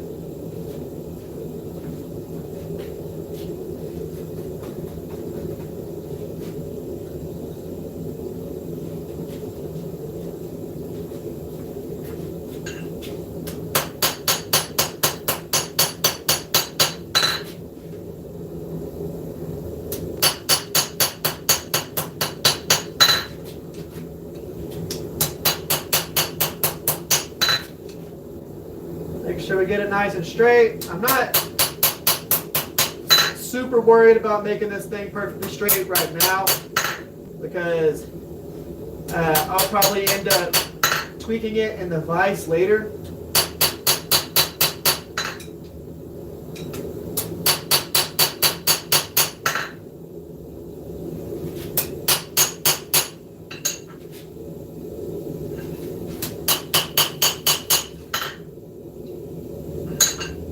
With the vise, I can just go through and pinch it, and it makes it nice and easy.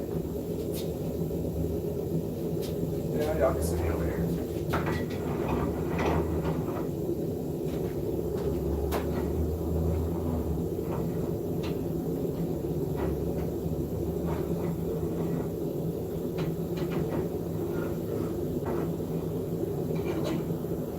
This is why I need a post leg vise.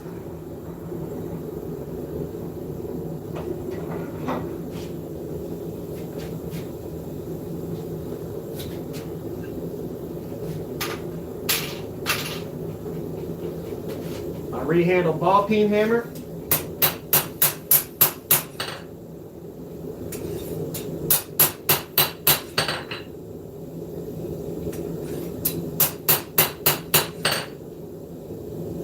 Just fine tuning this.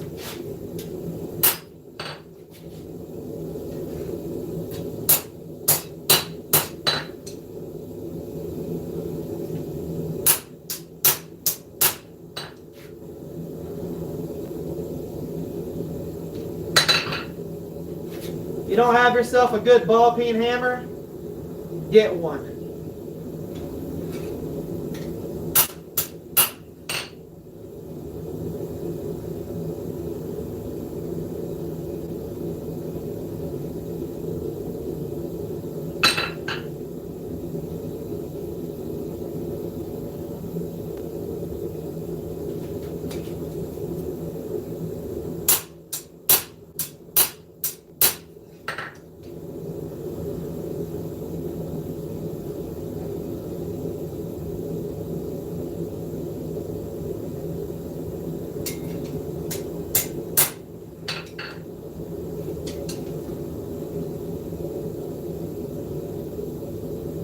All right. Whew.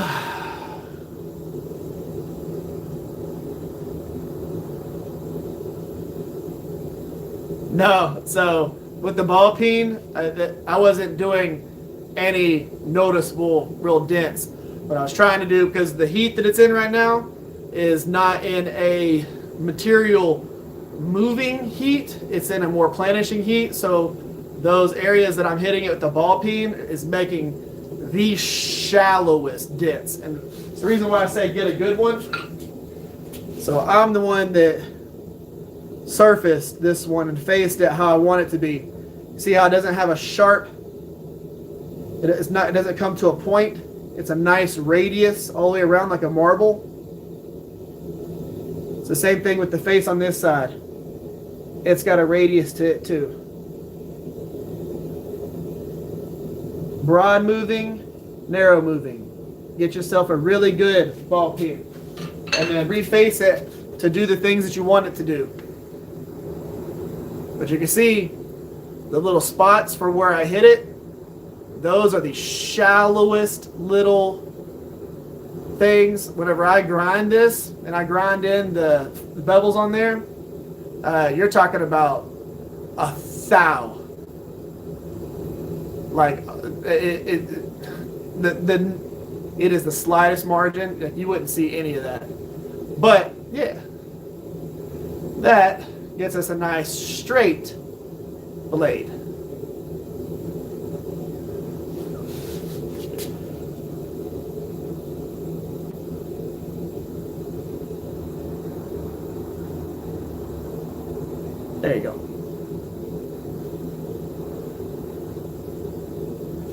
And then our heel is forged in. But yeah, there is our profile.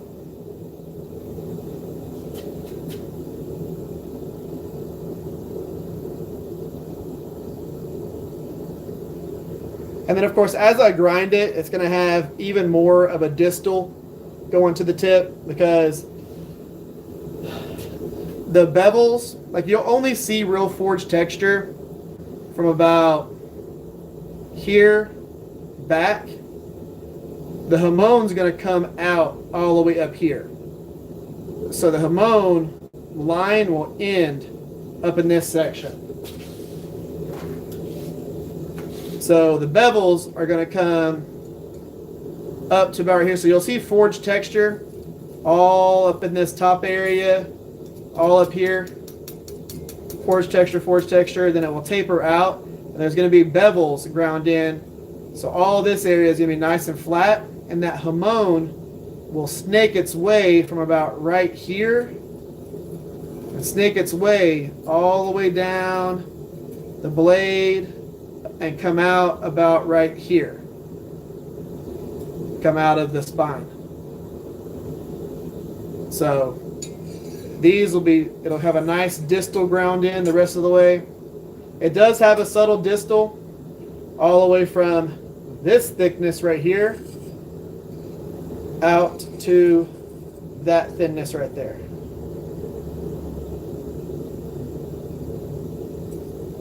We have a nice profile, which is what I was going for. That slight taper, nice pointy tip, a little bit of a belly in this area here, from here to here. That is going to be a cool looking knife. Like I was talking about, it's like a hybrid between a Quaken, a Tonto, and one of those like tuna sushi knives. It's like a hybrid of all those things put together, which is what I like doing whenever I'm forging stuff.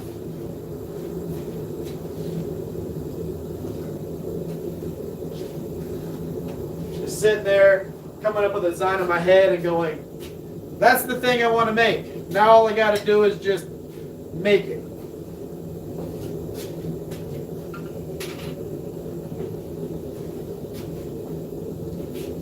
So right now I've got it in the forge. Just going to go through its annealing phase. We'll go from there.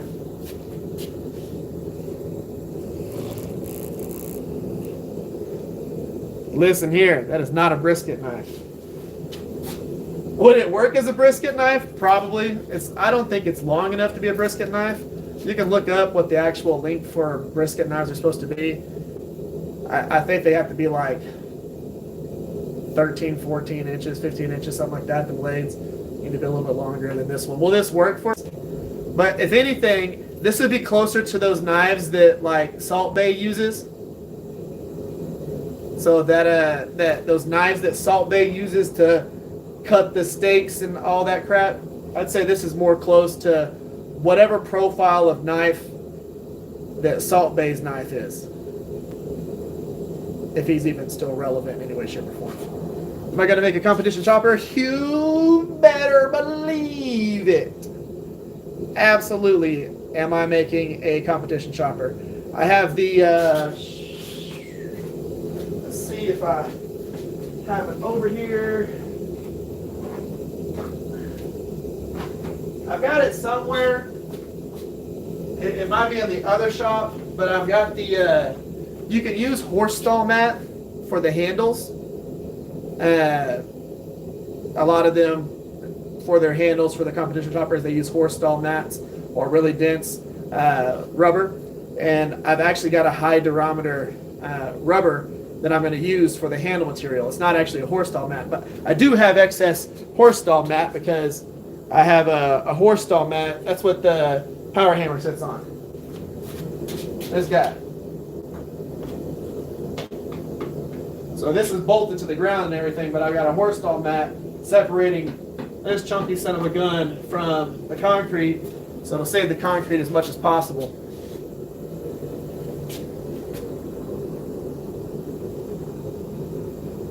But yes, I am going to make a competition chopper. So one of my friends, Big Hand Dave, he's one of the Knife Templars podcast members, and he was giving me all the info on what they go for with those knives, with the choppers, because he does competition chopping.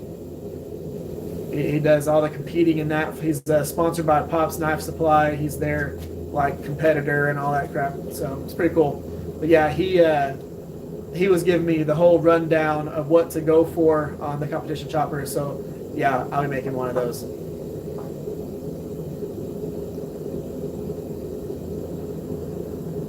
So that'd be pretty fun.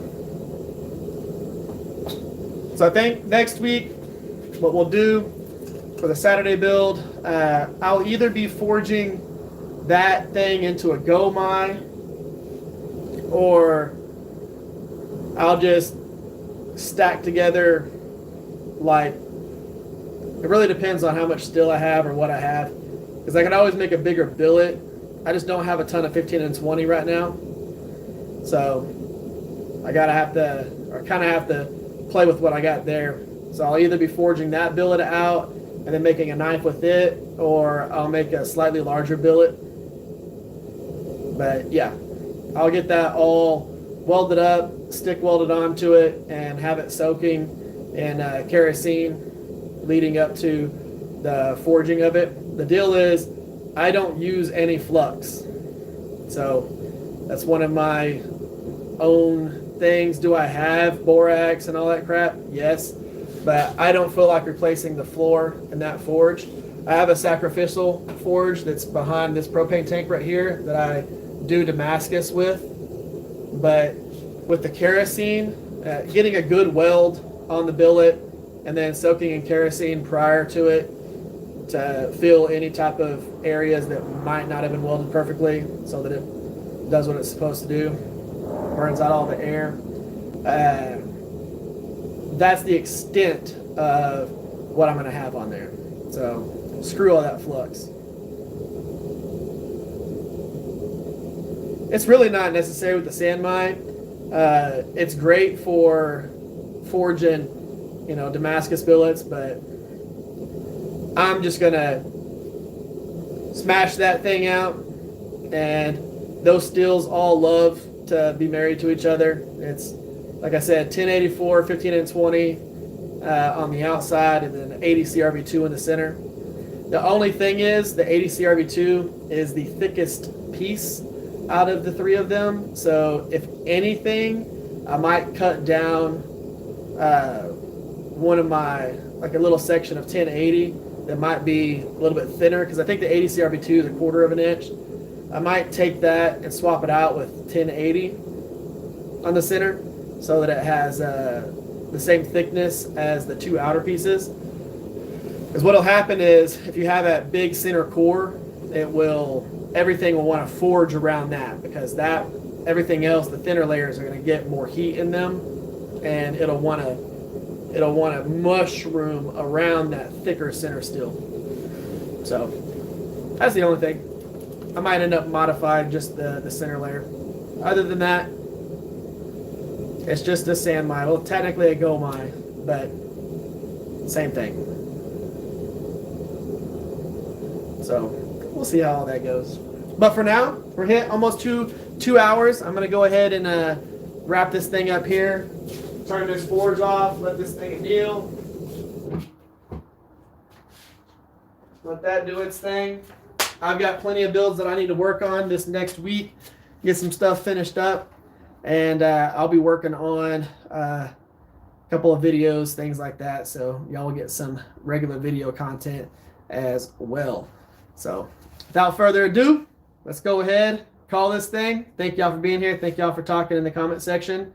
Always be willing to say whatever you want in there, as long as it's not about politics or any of that crap. I don't like all that. This is a knife making thing. We're talking about knives. So, but for the most part, y'all did absolutely awesome in the comment section. I'm happy that y'all had good conversations. And just like Duck does and you did, Mule, if you want to ask me something like that, ask me. Don't. I don't want anybody to ever be afraid to say something to me because they might think I might get offended by it or something like that. I don't, and I like having those conversations on here because I'm actually here to talk with y'all about them, as opposed to it being in a comment section or a chat forum or something like that. So, yeah, we did good. We had fun. Y'all enjoy whatever I end up putting out this week, if I get it out.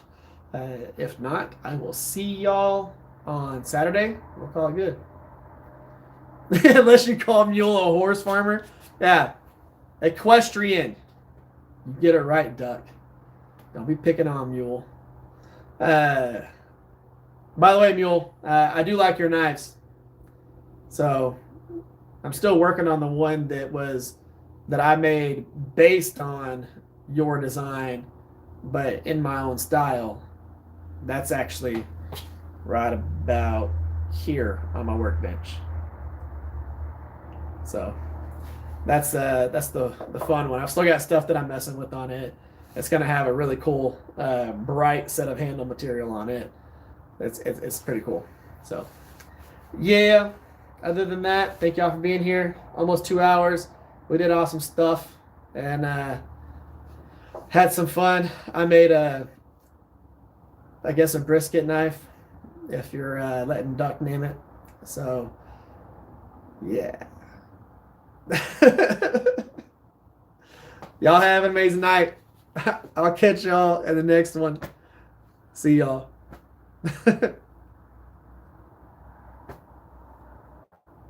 I do wish you luck, and I'll watch your live stream.